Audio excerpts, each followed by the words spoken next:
गणपतये नमः। ॐ गं गणपतये नमः। सरस्वती नमस्तुभ्यं वरदे कामरूपिणे। विद्यारम्भं करिष्यामि सिद्धिर्भवतु मे सदा।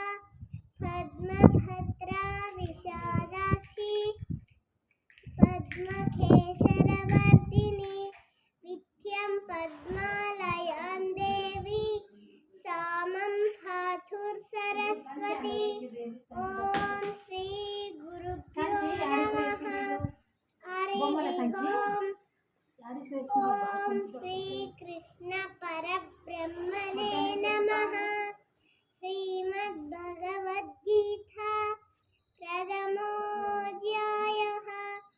अर्जुन विषादयोगः।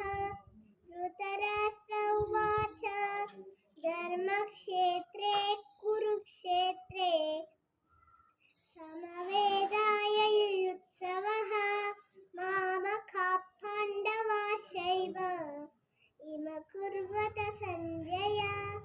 सञ्जयोवाच दृष्ट्वा तु पाण्डवानीकम् योग्यं दुर्योधनस्तदा।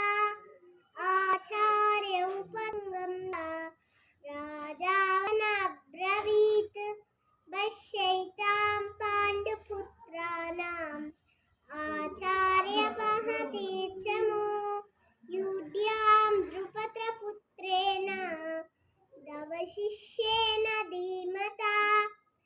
अत्र शूरामेषा भीमानसमयुधि युवितस्य द्रुपदस्य